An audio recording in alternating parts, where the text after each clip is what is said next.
Oke,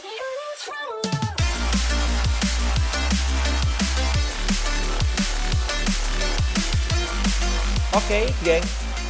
Jadi untuk pembahasan soal TO kita berikutnya, diketahui nomor atom fluor dan belerang berturut-turut adalah 9 dan 16. Pernyataan yang benar tentang senyawa belerang tetrafluorida adalah, oke, yang pertama bersifat polar, yang kedua mempunyai sudut ikatan FSF sebesar 109 derajat, yang ketiga memiliki sepasang elektron bebas pada atom S, dan yang keempat katanya bentuk molekulnya itu adalah tetrahedral. Nah, jadi untuk menjawab soal yang seperti ini, hal pertama yang harus kita ketahui, geng, itu adalah ya kita harus tahu dulu berarti bentuk molekul dari senyawa belerang tetrafluorida itu adalah seperti apa. Oke, jadi gimana bang cara menentukan bentuk molekul dari sebuah senyawa? Nah, jadi gini, kalau untuk mengetahui bentuk molekul dari sebuah senyawa, ini dapat kita gunakan teori domain elektron namanya, geng. Jadi kalau pengen tahu apa bentuk molekulnya, kita bisa gunakan di sini yang disebut namanya dengan teori domain elektron. Oke, jadi apa sih itu domain elektron? Nah, domain elektron ini dapat kita singkat atau bahasa lainnya ya, ini bisa kita katakan sebagai pasangan elektron, geng. Nah, yang berarti kalau pasangan elektron, di dalam kimia, kita kenal ada dua jenis pasangan elektron. Yang pertama, disebut namanya dengan pasangan elektron ikatan. Oke, yang kedua, disebut namanya dengan pasangan elektron bebasnya.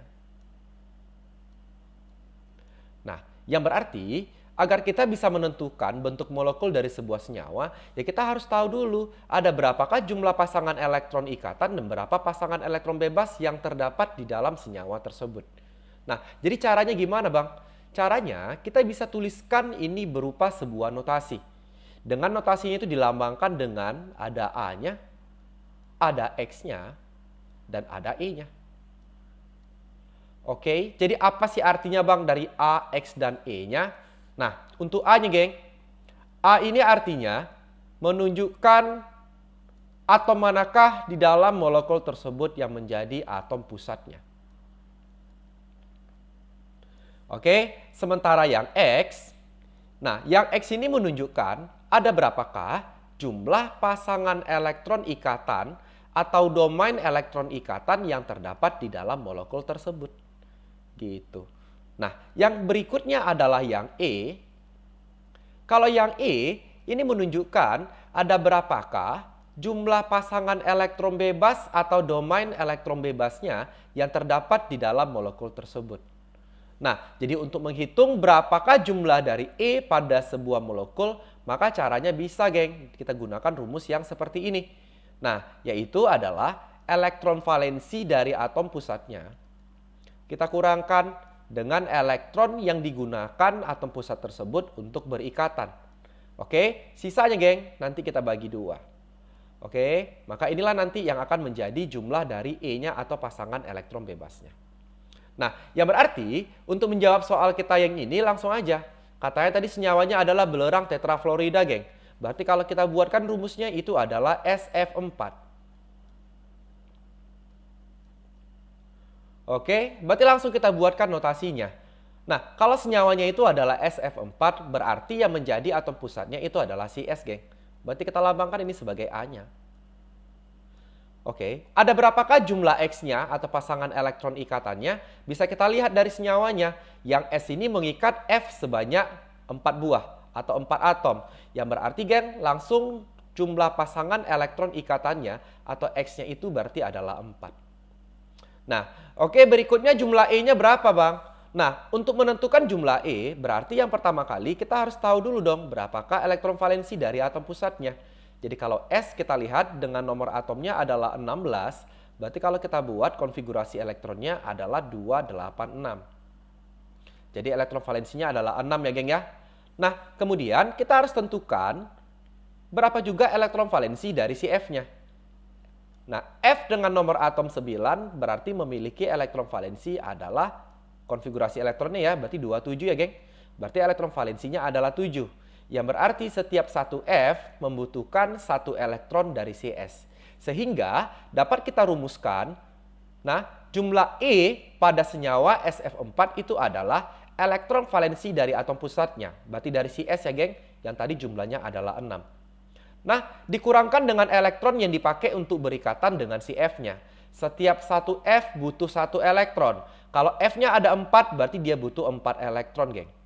Oke, sisanya ini dibagi 2. Berarti kan, geng, 6 kurang 4 adalah 2. 2 dibagi 2 berarti adalah 1.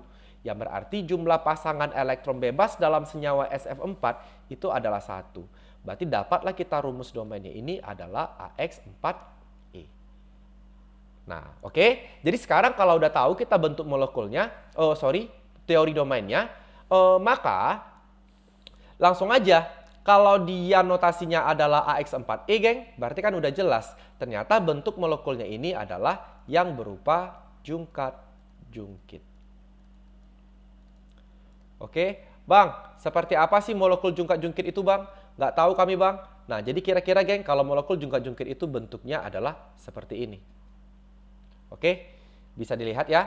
Nah, ini adalah molekul jungkat-jungkit. Jadi kalau kita perhatikan ada atom pusat dan ada 4 elektron, pasangan elektron ikatannya, dan ada 1 pasangan elektron bebasnya.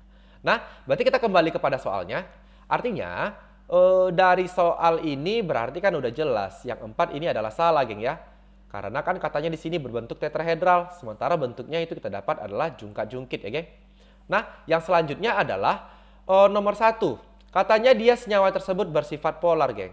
Jadi kita perhatikan, pada molekul SF4 ternyata memiliki 1 pasangan elektron bebas. Jadi ingat, geng, kalau ada pasangan elektron bebasnya, maka udah bisa kita katakan senyawa tersebut berarti bersifat polar ya. Berarti ini benar, geng. Yang pertama. Yang kedua, mempunyai sudut ikatan antara FSF itu adalah sebesar 109 derajat Celcius. Oke, jadi kalau kita lihat sudut ikatan pada molekul jungkat-jungkit ini, nah, jadi kalau kita perhatikan, geng, ini sudut ikatannya ada 2 jenis. Yang pertama adalah pada bagian tegaknya ini, dengan bagian horizontalnya ini saling tegak lurus. Berarti sudut ikatannya adalah 90 derajat. Nah, yang kedua adalah pada bagian yang sama-sama horizontal seperti ini, geng. Nah, aslinya sudutnya ini adalah sebesar 120 derajat. Aslinya ya. Cuman karena ada tolakan dari pasangan elektron bebas, maka sudutnya akan menjadi lebih kecil dari 120 derajat. Tapi juga bukan 109 derajat ya, geng ya. Karena kalau 109 derajat ini kurang lebih sama sudutnya dengan molekul yang berbentuk tetrahedral. Berarti ini salah ya, geng. Oke, kita lanjut yang ketiga, memiliki sepasang elektron bebas pada atom S. Kalau kita lihat tadi ada E-nya 1, berarti ada 1 pasangan elektron bebasnya. Berarti ini yang ketiga benar. Maka jawaban yang benar ini adalah 1 dan 3. Berarti jawabannya adalah yang B. Oke.